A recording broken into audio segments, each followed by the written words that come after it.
Gooner,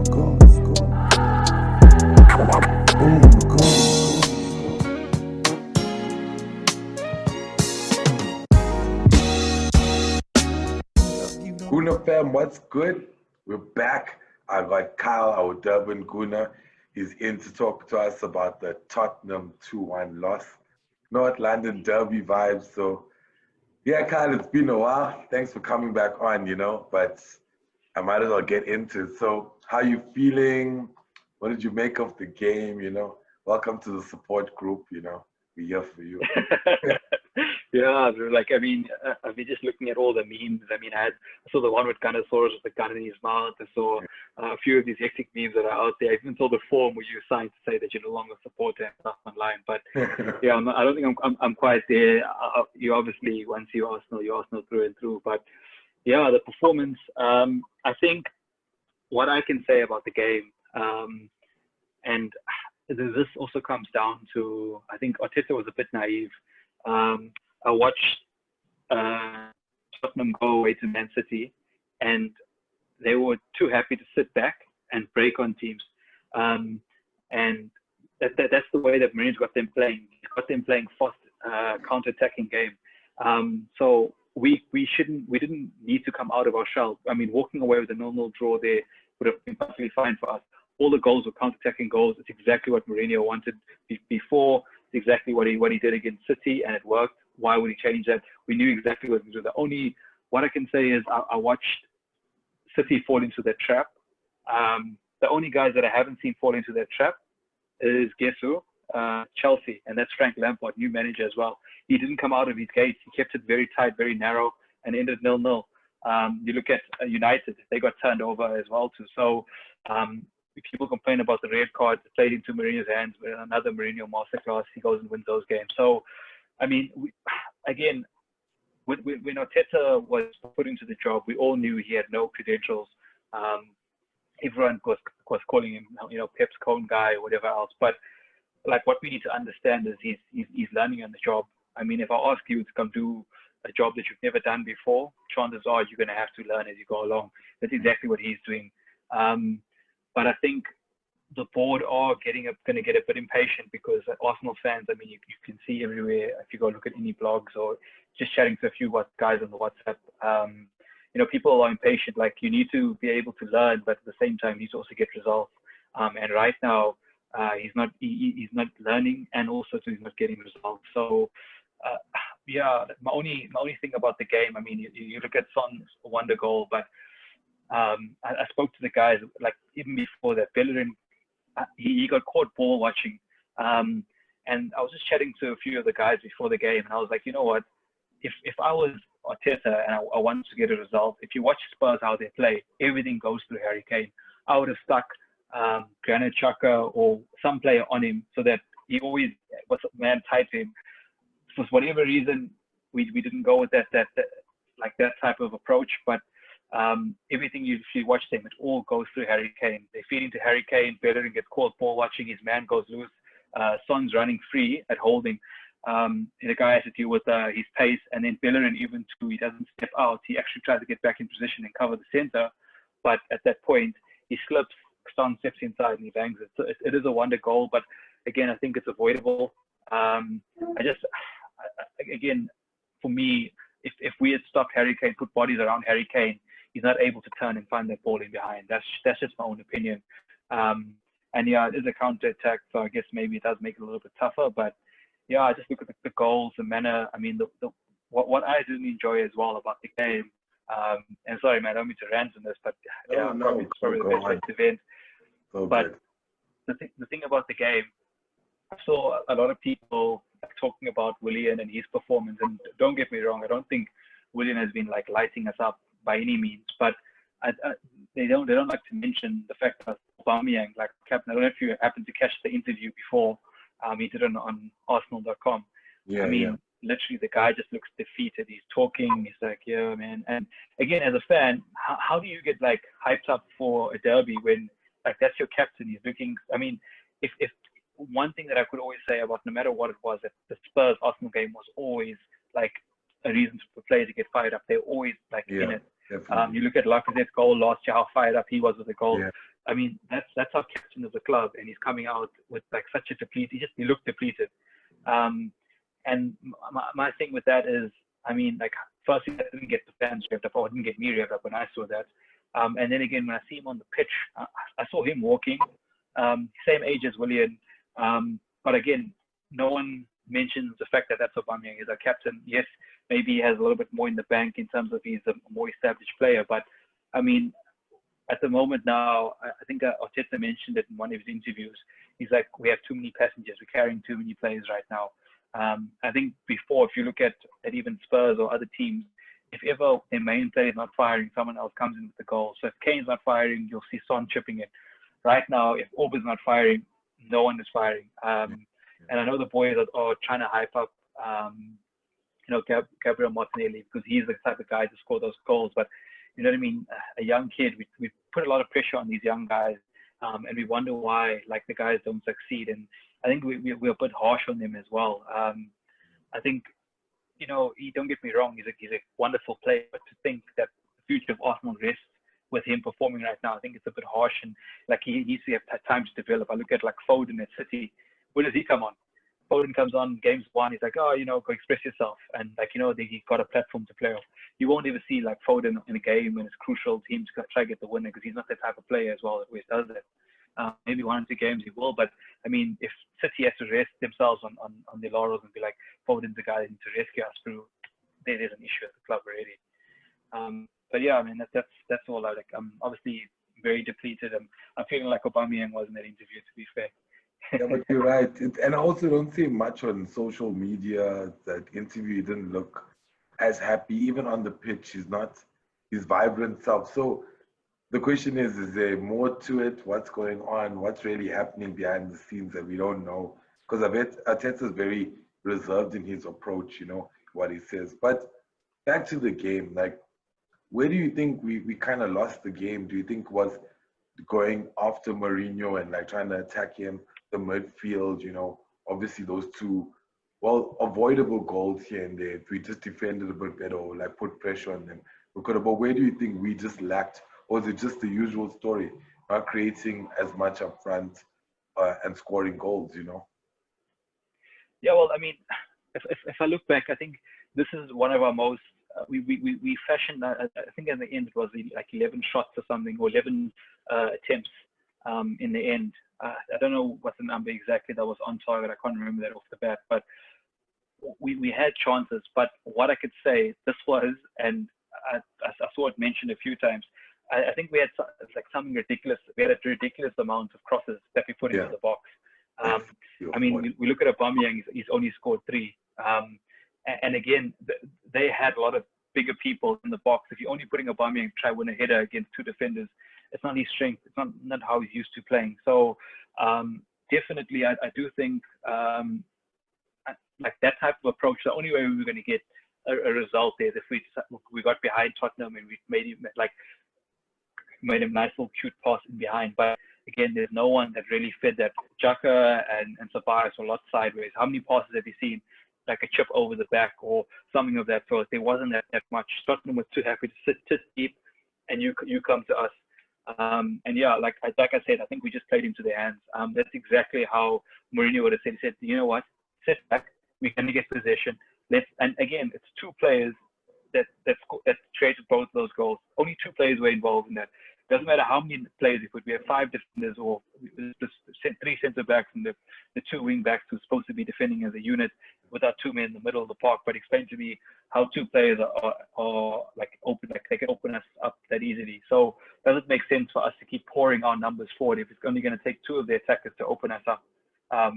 But we can pour our whole team forward, and yet we can't score like 1. I don't even know. I think it was like 2 shots on target or something in the end, or something. It was actually ridiculous. Or I think it finished on 5 or something. But I mean, even the chance that we had, I can't think of us a chance where I said we should have. I mean, even though Aubameyang hit us again, it's not his strength. So do you expect him to head one into the goal and hit a banging header? No, I don't, to be fair. And every single ball that I saw, I mean, Tierney was whipping them in, don't get me wrong, but maybe it's just the wrong approach against a team like that, or maybe we just don't have like the tools to kind of take advantage of things like that. Again, it's not something that we see. Like, how many times have you seen headers coming from Arsenal? Let's be fair, in an attacking that we don't. It's not that often. We always with our feet or trying to create intricate passes and stuff like that. It was never our strength. So yeah, I think we probably need to go back to the drawing board. And where I think we might need to improve and have a look at things is, look, we're basically playing. We have our Europa League team who goes out and plays and dominates games. I mean, if we're not getting results with our strongest team, but that's essentially our strongest team is the team that's playing in the Prem. I mean, what do we have to lose from playing these kids? I mean, how would you feel if like a Florent or Balogun or someone like that was starting up front in the league, and he wasn't scoring? Right now, our main man Aubameyang's not scoring, but like, if you had to see that stuff, giving the youngsters a go, I'm sure many people would be like, you know what, let's give them a go. It can't be worse than what's happening right now. Can't be. But it kind of like leads to my next question, like this Tottenham is not. I think the Tottenham kind of just opened up everything, and we know this was happening. But I think the disappointment, just because it's Wolves, it's Villa, and we talk about the same thing and on the group. So it's been a while that we chatted about it, but you can sum it up: less creativity. We're not lethal up front. Not taking chances. We're not owning midfield. So, but we see the same thing week in, week out. Now, what's got to change? I know you mentioned try the kids, take the risk, but what else do we need to, because look, you can also answer this, like, these next 5 games till Jan are big for us. We need results here, because going into 11, 12 games, what's it, 12 games or 11 games, 5 takes it to 17. You're almost close to halfway of the season now, so these are quite big games and we need to get points.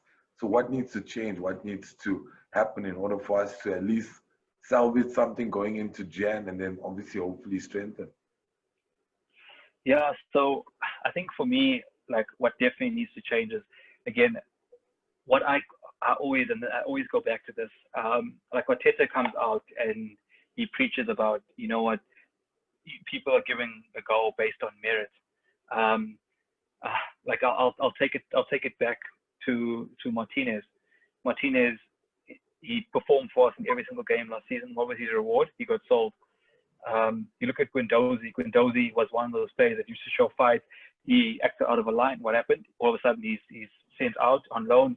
He's literally ostracized and sent into to train with the reserves. You don't see him for ages. Now, I look back and I look at Willian, who's Arteta player. He goes to Dubai, similar thing to what Guendouzi does, but what happens to him? Straight back in the team the next game. And that's why, for me, I don't blame Willian. I don't blame Bellerin.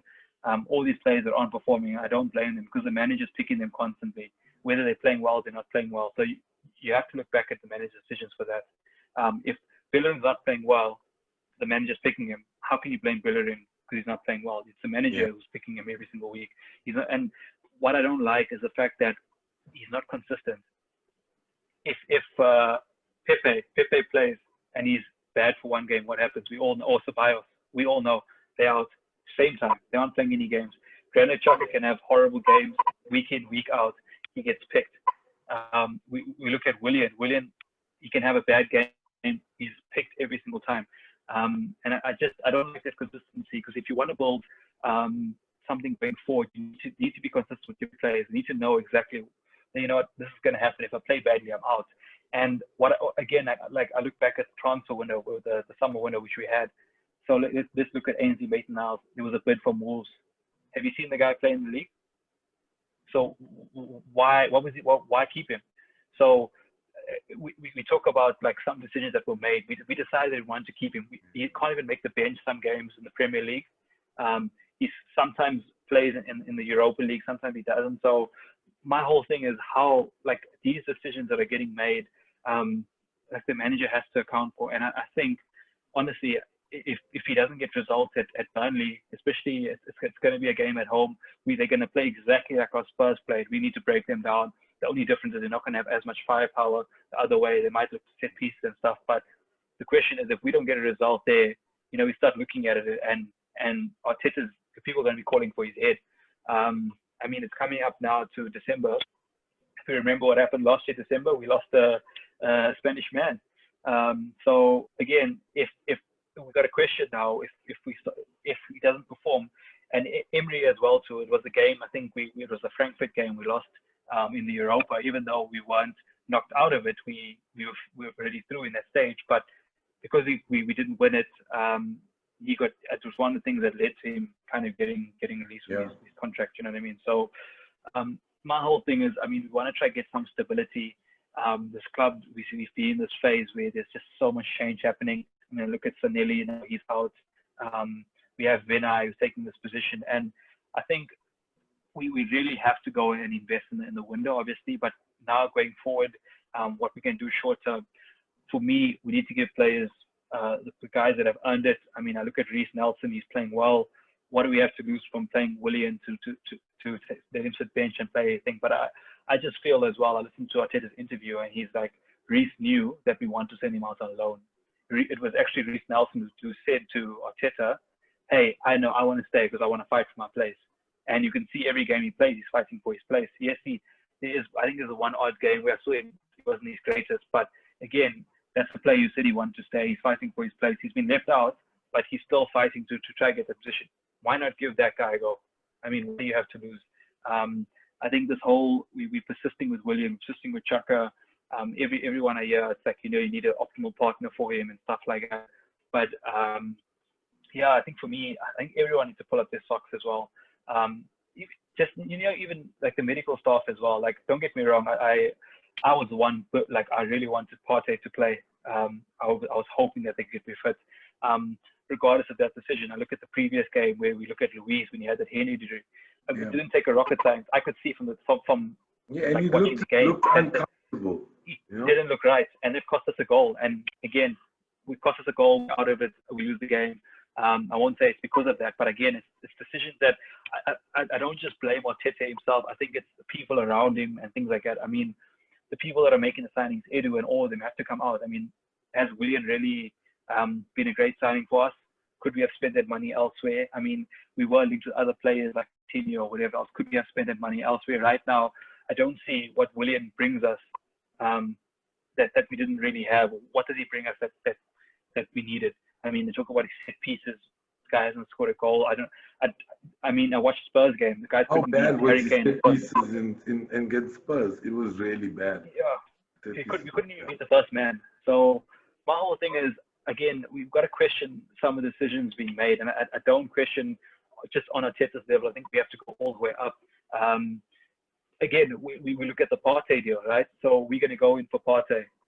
When do we decide to get him? Deadline day. If that's a player you wanted, I mean, why not go out and get him the window, settle him, get him in the squad, and then we build from there.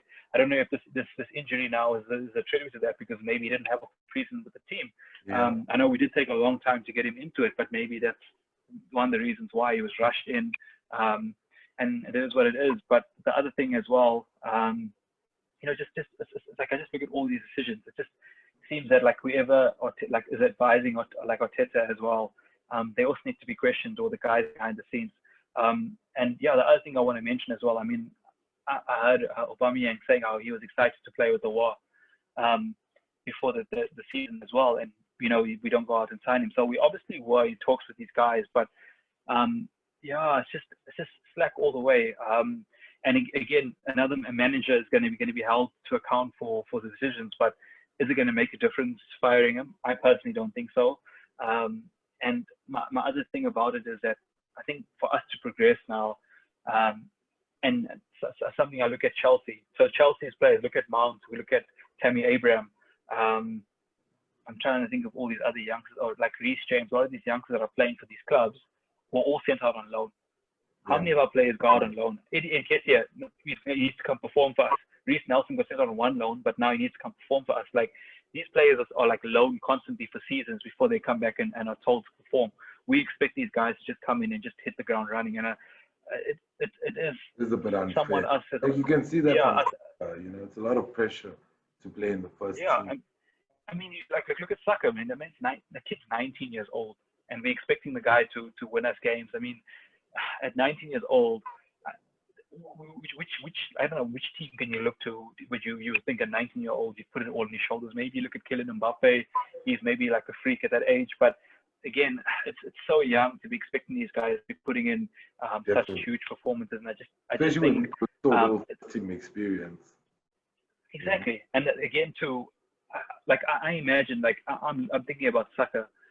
I mean, he's probably looking around. He's like, what is actually happening? I'm the youngster, but not, and yet people are expecting me to kind of do the business. And actually, I feel sorry as well too for like guys like Gabriel. I mean, like who's he learning of? I mean, he's looking around. He's seeing Holding. He's seeing Louise. Like he is now expected, brand new player coming into the club. He's expected now to come and do the business because He's what the else best happens? as well, it's He was the scary. best. But that's what I'm saying. Like when we signed him, to be fair, I didn't think that he was going to be as good as he's been. But he's been honestly a shining light. Like one of the best players I can say from the season that I've seen. It has to be him. Tierney's been very solid as well. And another guy that you have to like shout out as well is Saka. He's also like he's been our best performance. Besides that, I can't look at anyone else in that team. And Partey as well, 100% I could say him as well. But yeah. No, carry on, Party as well. Yeah, I'm saying Partey as well. Like besides that, I cannot look at anyone in that team and say I'm proud of the performance you guys are putting in. But that goes to those the guys. next question. Like, so I know it's Arteta and the tactics. Maybe it's the job's too big for him. It could be like that Arteta bubble, or is it the personnel, that we have, whether it be medical staff, coaching staff, people in the ranks, or the team itself? Are they not achieving what he wants to do? Because, like, you can tell them to cross into the box and take the chances, but they need to go out and finish it. And I felt like some responsibility needs to lie on like some players. Maybe they're just not good enough.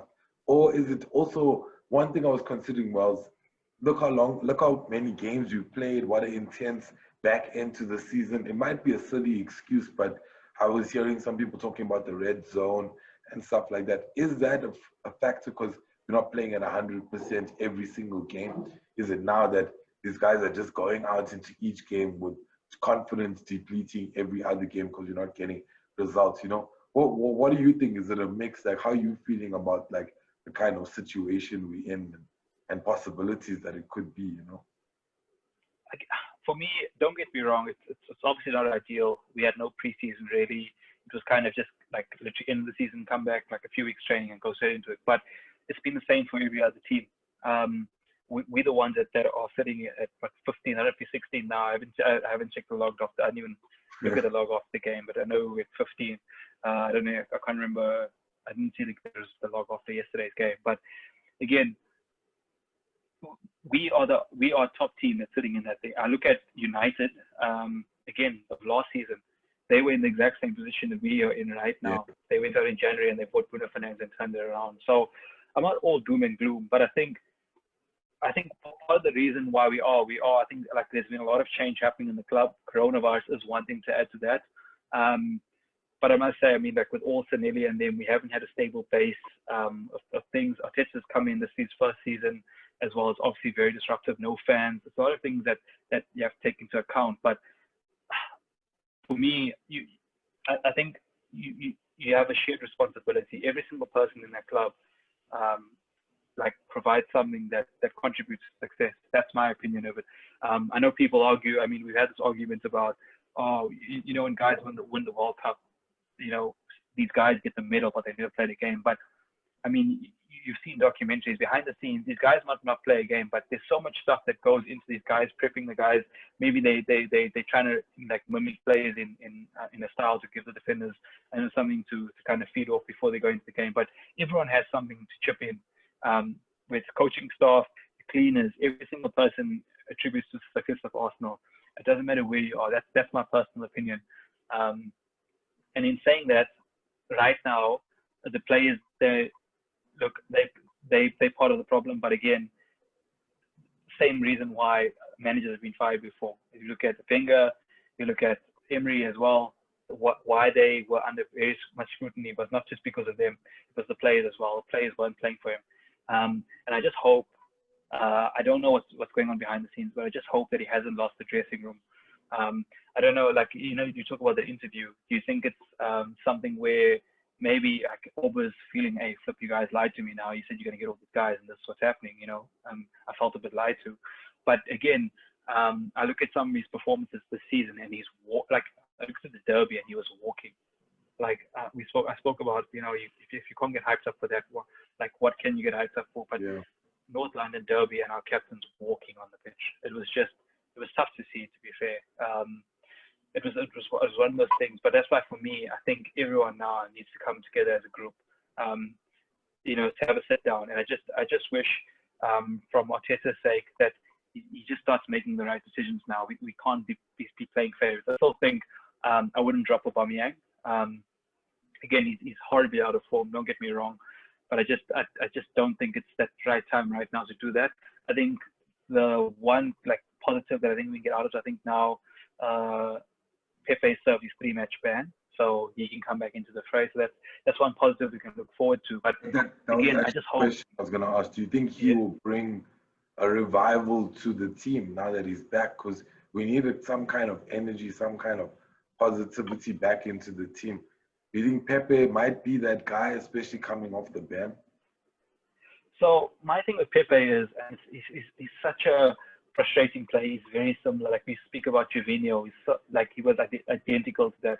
He could do so many good things, but that last bit he couldn't do, or you know what I mean. It's just that he couldn't do a certain aspect of the game. Like with Jorginho, it was he couldn't finish. He could dribble around the keeper, but he couldn't score a tap in. With Pepe, he's very hit and miss as well. But what I think he can, now, if there's anything that's going to light a firecracker up his arm, it's going to be this. He knows he's made a mistake. He's publicly come out and apologized for it. The fans are all back on side, as you could say. But again, they aren't going to be patient if he's not going to put in performances as well. He's one player who I can look and be like, it's actually a positive now. Maybe there's an obvious and clear reason now to maybe not play William. Maybe his objective was we didn't have anyone else in the wings, even though he didn't really trust Reece, which I don't understand. But now we have Pepe that's coming back. I'm hoping he is the guy that can drive this team on. Because I look to everyone. I don't see anyone that's taking the game by the scruff of the neck and being like, I want this. I also look at Eddie as well. Eddie offers a lot of work rate. But yes, if there's one thing about him, I don't mean to criticize the young players, but the goals he scores tap-ins. I mean, when it comes to, I look at that goal that Bellingham scores, that one-touch shoot. Eddie's not doing that. Eddie's not that type of guy to shift and shoot. He's more so the guy maybe trying to, just score tap-ins, far post, headers, whatever it is. He loves a good tap-in, but he's not the type of guy to trying to create something. That's why for me, I look at players like Bellingham and I get excited, but it maybe it is too soon to play him. But just for me, I just think, it can't be worse. It can't be worse than what we have right now. Are we going to go play Eddie and Ketia up front? Honestly, I don't get confidence in him even starting up there. The only the other hopeful thing that I'm just hoping, we haven't had much news about it, but hope Partey's injury doesn't mean he's out till the new year, because this is definitely a time where we're going to need him. Yeah, we need him. I don't know why, again, the persistence with Granit Xhaka. Maybe it's time for Mohamed El-Neni now to come in and maybe he just holds on the fort until we can go out in Jan and maybe get someone through the door. But yeah, that's the only way I see us holding on the fort. We have to make, I wouldn't say wholesale changes, but there's certain players there that clearly are not doing it. You saw the stats about Hector Bellerin with his throwing. I think there's I don't know how many foul throws, but he's had five of them. And come on, man. And I was listening to some guys, I was listening to some of the blogs and listening to some of the Arsenal fans, and they were saying in under 11s, the guys were watching their sons play in the UK, and they were taking a throw in, and they turn over position. The guy's like, hey, he's only 11, you know what I mean? So give the guy a chance. He's like, no. They're expected now to know how to take throw-ins, and that's at under 11s. Yeah. So, the guy still can't take throws. Don't get me wrong. I saw there was one Spurs player, I don't know who it was. He also did the exact same thing, foul throw as well. It wasn't spotted as well by the ref. But I definitely think at this stage, I think Bellerin needs to get left out. If he's put back in the spotlight, again, there's one person I can look to, and that's Arteta. He's deciding to play him through this. So yeah, it's an interesting thing, because I was listening to Arsene Wenger's book, and the thing that I have the audiobook version. He talks about managers, or it's the levels of extreme he speaks of, and he says that when they're performing, they are like the best thing since sliced bread. When they're not performing, they're like the worst thing in the world. They should get fired and stuff like that. And it's so true. That's how the media kind of spins it off. So when you're not performing and stuff, there's all these things getting criticized about the manager, and it comes in the territory as well. So I think Arteta, maybe if you didn't know, he's really been thrown into the deep end. But I think it's time, if he comes through this out on top, I really think he's set up to be one of the best managers in Europe, to be fair. Yeah, and well, it is tough, but from what it seems, our last few questions before we head out, but from what it seems, we look like we're a tournament team. I feel we perform better like in cup games like Europa, even last season, FA Cup, EFL. Do you think maybe that's more suited him, and like Premier League is just very difficult at this stage, or as we spoke about the personnel. So what do you think? Like, do you think right now he's getting the results in the cups, but it's just Premier League is that where he's lacking, his abilities are lacking? So my comment on that, then it's actually interesting. When I watch the Europa League team, firstly, one, it's a completely different side to what you see in the league. So it's personnel. The other thing about that is you see him try all these tactical stuff, like playing luck at 10. You see all these type of things. When it comes to the league, you don't see him trying to apply that. And again, so like it might seem that, oh my word, this is in the Europa League, we are playing this amazing football, but he's trying all these things in that league. But when it comes to the Premier League, he's not willing to do all that stuff. I don't know if he's scared or what it is, but he's not tinkering like to that effect as well. So for me, one would be personnel. The other thing as well, I think if we're watching a lot of the Europa League games, I think there's less pressure. You go out there, you're playing to, and again, if you're going out there to a team, the quality as well is what I have to mention as well. I mean, the competition in the Premier League, I think even the bottom guys could honestly, I mean, the Leeds team could probably smash every single team that we probably played in Europa this year, let's be fair. So I think the teams that we've been playing, I think that's one thing to mention. The next thing to mention is the fact that he's been tinkering in the personnel. And I would definitely say, you talk about the Cups last year, but I think we went there not expecting much, let's be real. We didn't expect him to get a result. We were like, oh, you know what, if he does, he does. If he doesn't, he doesn't. So I think that's something that we need to mention as well. The fact that there's less pressure. And if you look at the United game as well, it was the exact same thing. We all felt going into the game, you know what, we're going to get punished here. Less pressure. I think maybe the team was more relaxed or more fired up. But they seem up for it on the day, and maybe they didn't feel as much pressure because they weren't expected to go there. I mean, when's the last time we got a result there? So the fact that they did that was amazing. But I think that played into their hands, the fact that no one expected us to go there and get a result. Like our Europa League games, we kind of expected to win. Again, we played such a whole bunch of youngsters. No one's really going to be such a changed team. So, I mean, even if we conceded a goal in the week, I would be upset about that. But you look at them, people are like, oh, laid back and chilled about it. You know what I mean? So less pressure, the competition, and definitely the personnel and the tactics are completely different. That's what I'm saying. Yeah, so well, we got big games coming up. Some good news is Martinelli is kind of back playing for under 21s, 23s. The positive sign going into December and the next few games, do you think we'll be able to see him have a run in the Premier League? So again, I don't think it's too soon. I mean, you look at Partey getting rushed back. He's only playing, I think, 21s or 23s or whatever he's playing. So again, he's slowly getting him fit. I think if we're going to look to positives, we definitely have to start playing Pablo Mari. I looked at that guy, every game he plays, he just looks so solid. Maybe he lacks speed, but we won't know. I mean, it can't be worse than playing Mustafi. It can't be worse than playing David Luiz. Come on. And that's my thing. Like, give these guys a go. Why not? I mean, if we're going to get these guys going to come out and perform, let's get them to be like that. Like, let's get them to at least play guys that are showing promise. I'd be looking to you speak about Martinelli, but Ainsley or Cedric has got to start getting into the team for the Premier League. If we're going to start getting results, that's the first change that I'd be looking to make. I looked at Ainsley playing in the midfield. Maybe that's the change. We talk about Xhaka not mobile. We need someone that Ainsley moves the ball. He's mobile. He gets around the pitch. He's quick. Makes good recovery around. He has defensive mindset because he's played in those positions. Maybe it's time.